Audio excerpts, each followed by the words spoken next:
kemerdekaan Indonesia.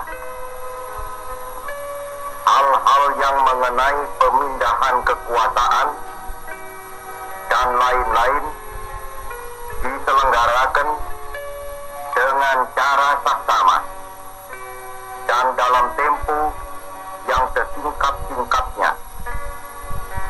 Jakarta, 17 Agustus 1945, atas nama bangsa Indonesia, Soekarno, Hatta.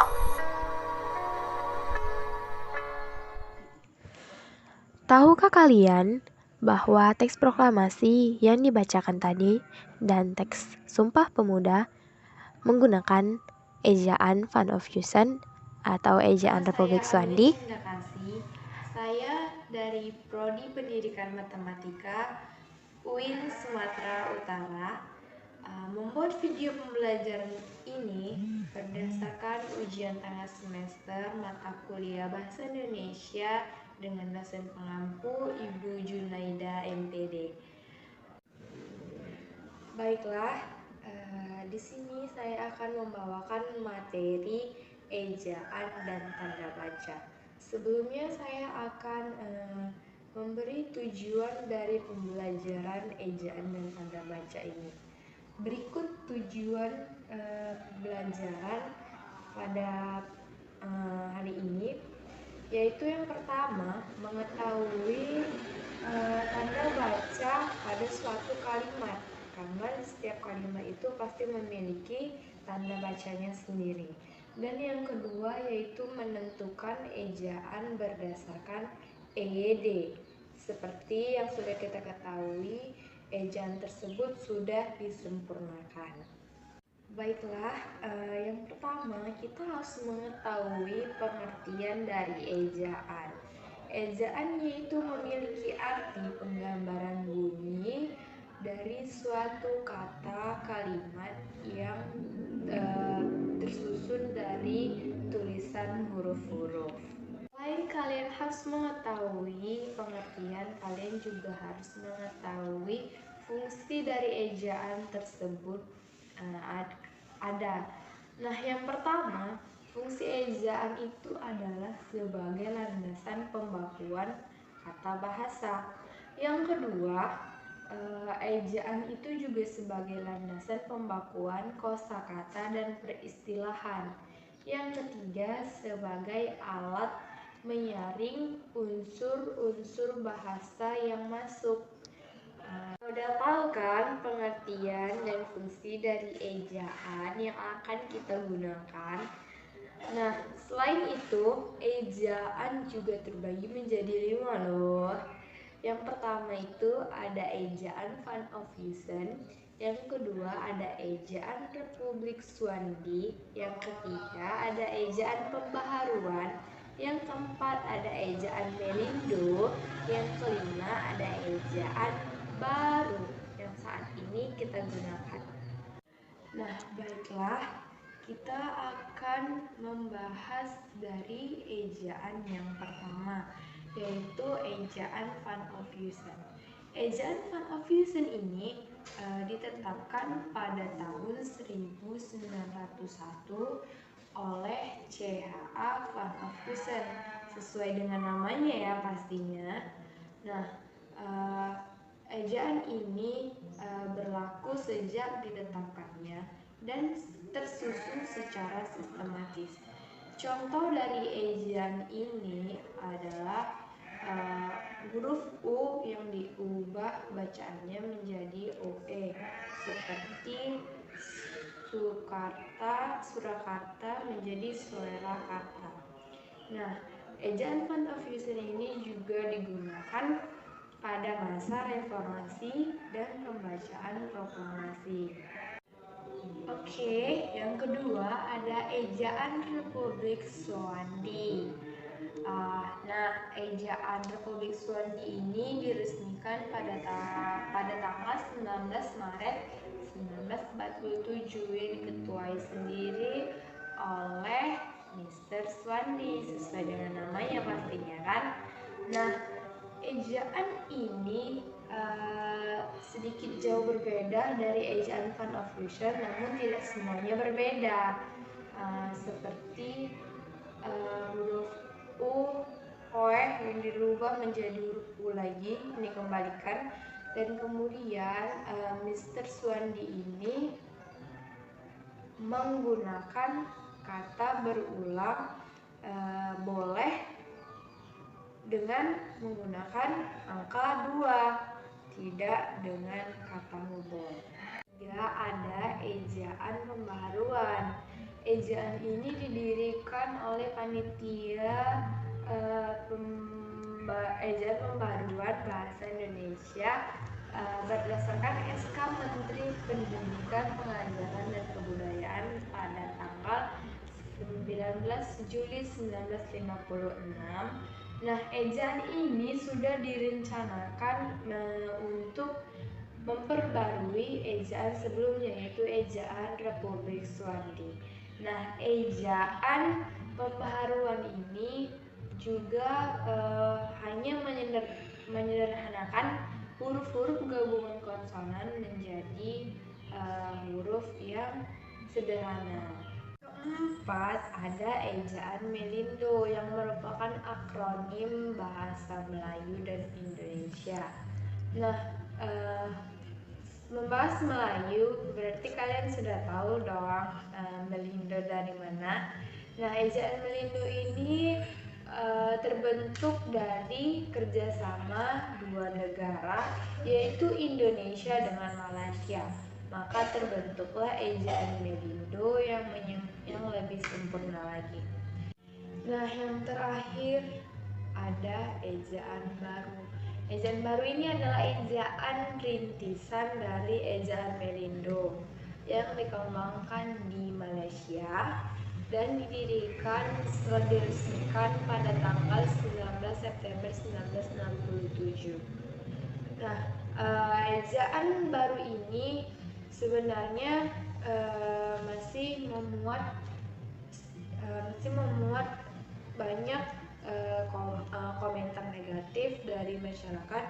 Namun masyarakat telah menyetujui karena bahasanya yang mudah digunakan. Nah, udah tahu kan ejaan yang pada masa sebelumnya dan pada masa ini itu ada 5 macam.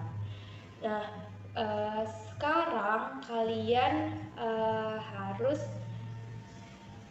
menganalisis apakah ejaan kita yang sekarang ini menggunakan ejaan baru.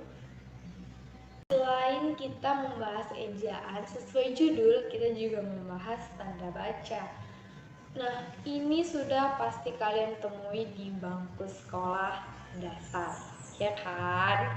Nah, tanda baca ini terdiri dari 15 macam. Kok banyak? Iya, pastinya, dan kalian harus memahaminya.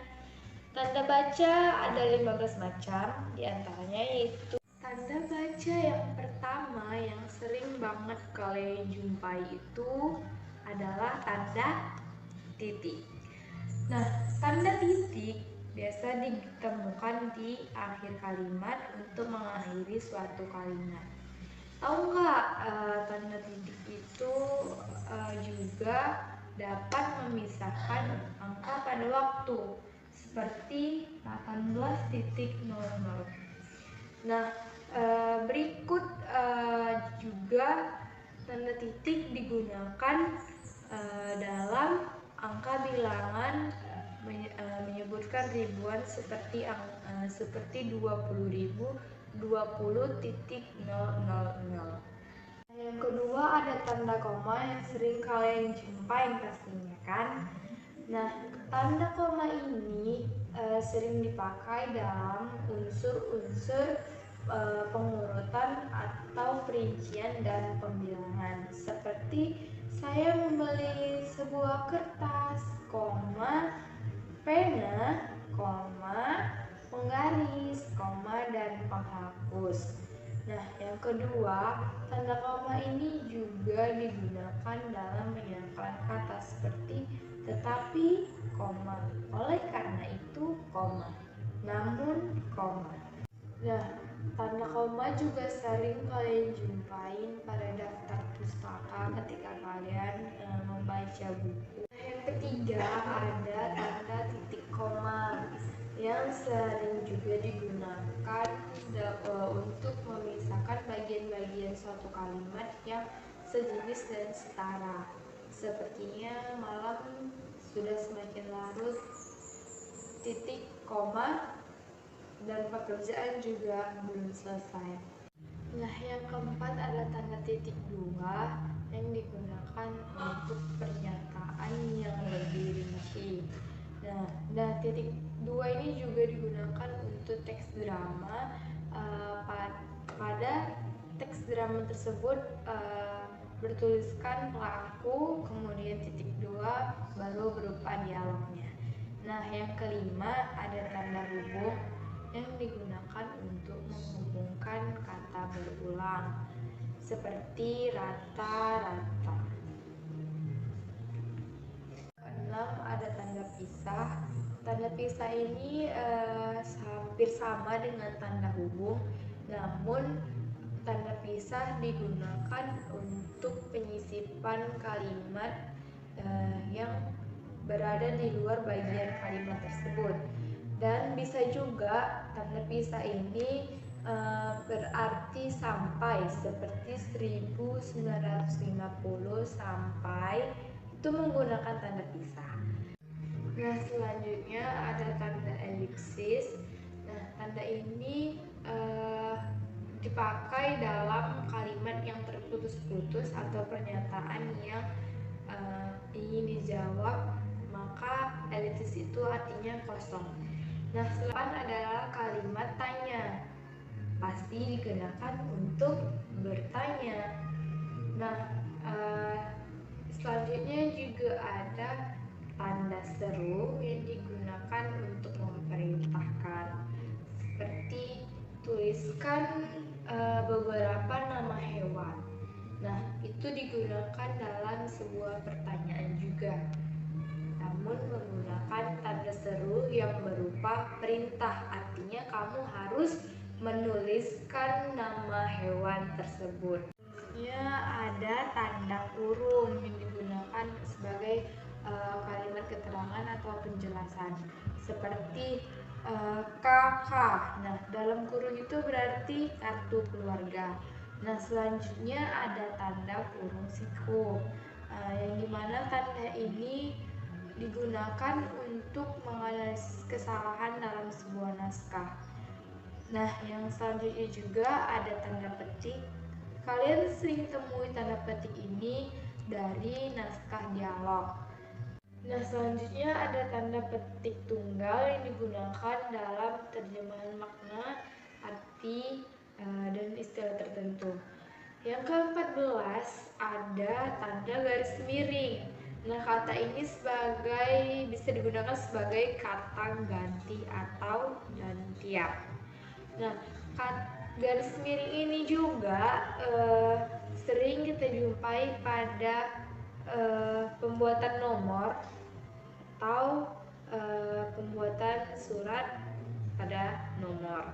Yang terakhir ada tanda apostrof atau tanda pengikat. Nah, tanda ini dijumpai pada pembuatan kalimat istilah. Nah, udah tahu dong ejaan dan tanda baca dalam bahasa Indonesia. Jadi, kalian harus pandai memahaminya. Nah, baiklah, saya di sini akan membuat kesimpulan dari video pembelajaran pada hari ini dan pada materi ejaan dan tanda baca.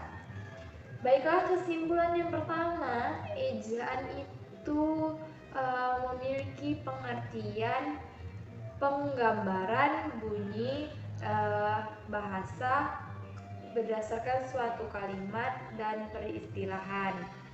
Nah, fungsinya itu sebagai landasan pembakuan kata bahasa. Itu yang utama. Nah, pembagian ejaan terbagi menjadi 5. Ini 10 guys, sorry, 5. Nah, Yang pertama yaitu ada ejaan Van Ofhusen, yang kedua ada ejaan Republik Swandi, yang ketiga ada ejaan pembaharuan, yang keempat ada ejaan Melindo, dan yang kelima ada ejaan baru.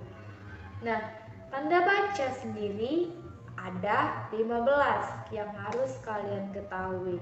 Yang paling utama yaitu ada tanda titik, yang setiap saat pasti kalian jumpai di akhir kalimat.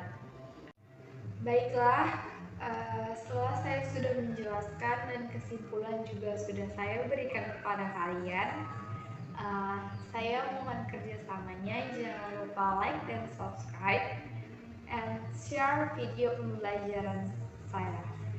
Saya Aminah Cinda Kasih pamit undur diri dan memohon maaf bila ada salah-salah kata dalam penyampaian saya di video pembelajaran ini. Saya mengucapkan terima kasih sebanyak-banyaknya. Saya akhiri. Wabillahi taufiq wal hidayah. Wassalamualaikum warahmatullahi wabarakatuh.